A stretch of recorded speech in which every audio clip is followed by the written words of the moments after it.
we found. The first one's HR 2, then there's HR 48, HR 57, HR 20, and so forth down the list. Would you mind doing that? I'd be happy to. Pam has found it, right? Excellent.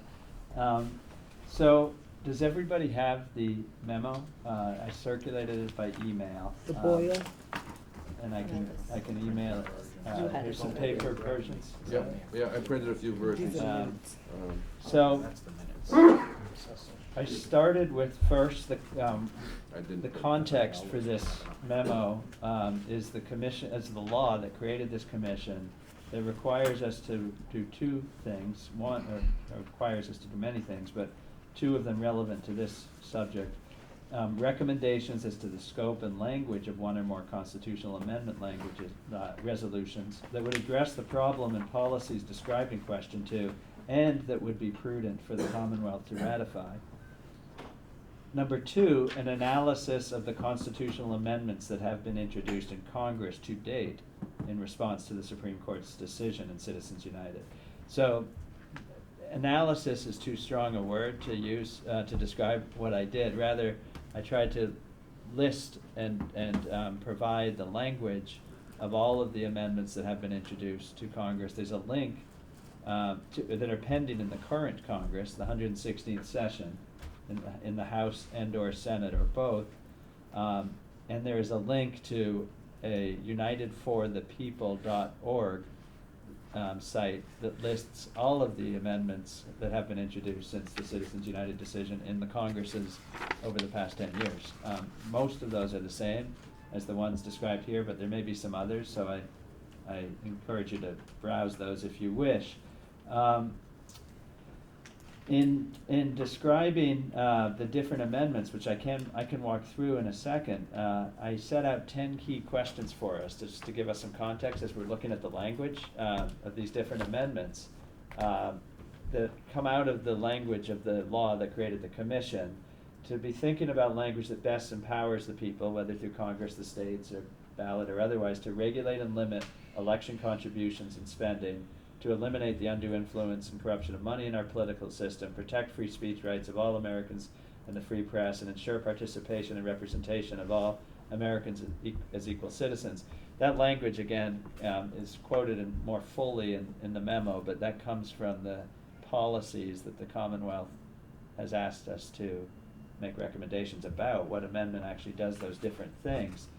Then the rest of the questions are more my own, so for what they're worth, but I think we should be thinking about what language among these provides clarity and flexibility for Americans and the courts, not only to address the problems as we see them right now, but that are lasting over, generations to come. So constitutional language is not a legal code. It's the kind of language in the Constitution tends to be something that every American can basically understand, and then it'll have an application in many different situations. And the only time we really get into trouble with it is things like prohibition, where we try to do more like legislation in the Constitution rather than basic power allocation and rights efforts. So I think thinking about that as you look at the language is important. The law creates the question about the role of artificial entities such as corporations. To what extent? And some of the amendment resolutions that are in Congress address it straight on, others address it more nuanced, and some don't address it at all. And so the commission needs to consider what are the trade-offs of those different languages as it applies to corporations. And Nico and Jennifer Taub and others on that working group will be gathering information to help us do that. There's a question as you look at this, some of the language will authorize Congress and the states and the people to enact limits on not only contributions, but independent expenditures and political spending in order to serve these policy goals. Other versions may require it, may say in order to protect these policies and the equal rights of Americans and stop corruption, Congress and the states shall enact reasonable limits. And I'm paraphrasing, but you'll see there's more specific language in that. So there's that question is, should it authorize or should it require? There's a question, I think, of referring to the prudence, what language would be prudent that we would recommend, and I think prudence means not just legal, or policy, but also what is likely to gain consensus, national consensus of the kind where what we're doing is actually helping Massachusetts and the nation get consensus around language that can be supported across the political spectrum and in states across the country, because we'll need 2/3 of Congress or at least 3/4 of the states to ratify it.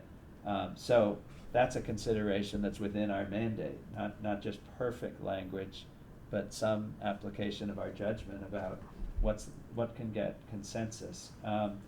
Additional factors beyond these that are in these amendments here, it doesn't have to be something that's already in Congress. We can think about language that might be better or different than any of the language in the amendments that have been proposed so far in Congress.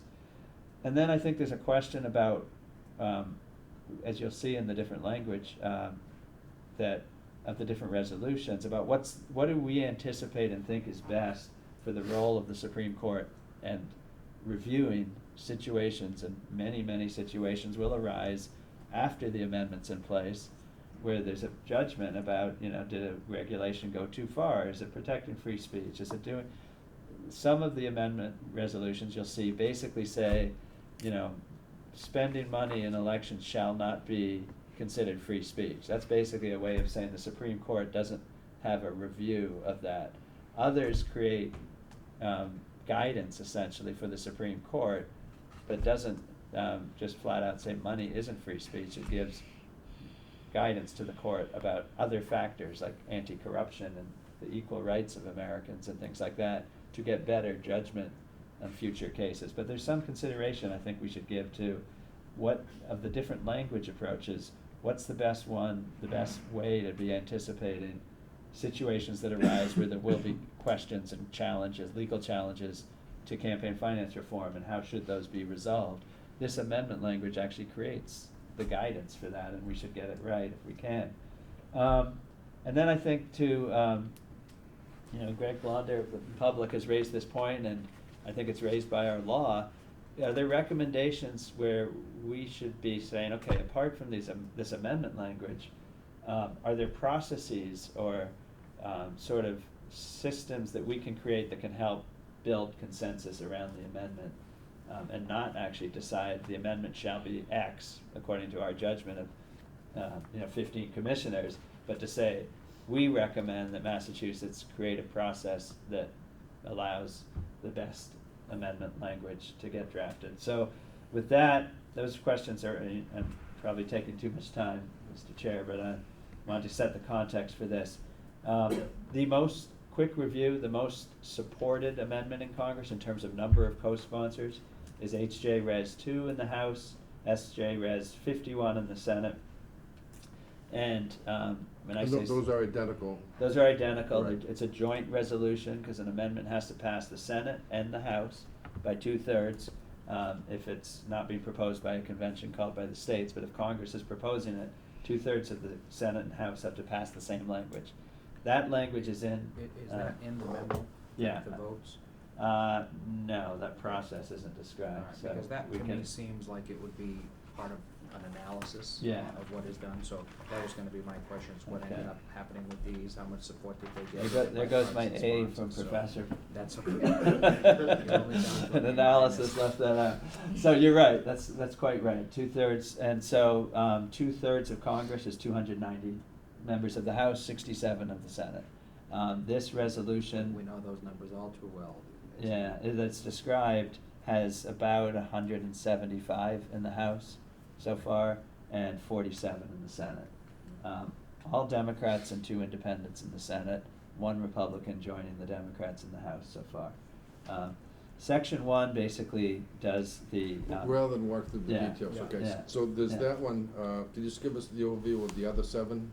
Yeah, so basically the choice is the first one, which has the most support, doesn't require Congress and the states to do legislation to address the problem, but it authorizes Congress and the states to advance democratic self-government, i.e. anti-corruption, and protect political equality, the equal rights of all Americans, Congress and the states may regulate and set reasonable limits on the raising and spending of money by candidates and others to influence elections.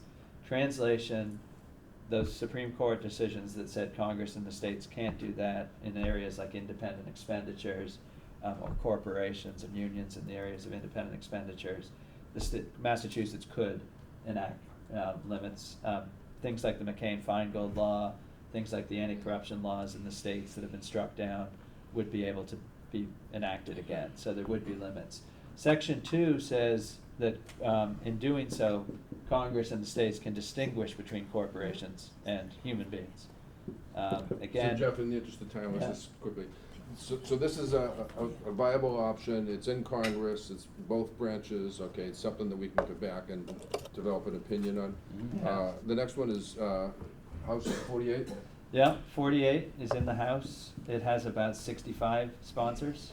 And it is similar in many ways, but it requires Congress and the states to enact regulations about money in politics. So that's a significant difference. So it's a difference. The other one is may, this one is shall. Exactly. Okay. The second significant difference is that it states that corporations do not have the rights of the people Okay. beyond election finance issues. So Simply it's another view. So another Okay. another What about, distinction. 57? You're really giving me the test here. So 57 is of the nature of the Supreme Court review that I mentioned. 57 is in the House. The rest of them have a handful of sponsors for all the rest of them. But this basically takes out of judicial review campaign finance. Nothing in this Constitution shall be construed to forbid Congress or the states from imposing reasonable content-neutral limitations on private campaign Mhm. contributions, et cetera. So, again, So that's that an goes on the authorization to mandates Congress and the public states, but financing, it. yeah. So it has some differences. Yeah, What and then about brings 21? in some public financing. I think I'll just, in the interest of time, there are variations in language Mhm. that are described in more detail, but not really intent in the end. I think there is one that I'm gonna jump to. Yeah, I'd be interested in your opinion on House Resolution 36. 36, all right. Okay. Again, you should all have these in front of you. 36 or 39? 36 is number 8, could it be? Yeah, the one thank you. at the end of your memo. Oh, thank you.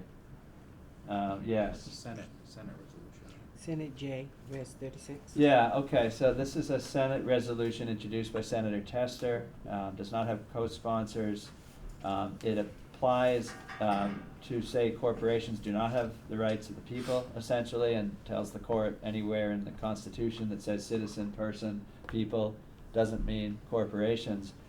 Interestingly, it doesn't address campaign finance issues at all. It simply defines corporations as subject to the regulation of the people, and rights and privileges and duties of corporations would be Okay. defined under So corporate this- law, not the So Constitution. all these are in play, okay?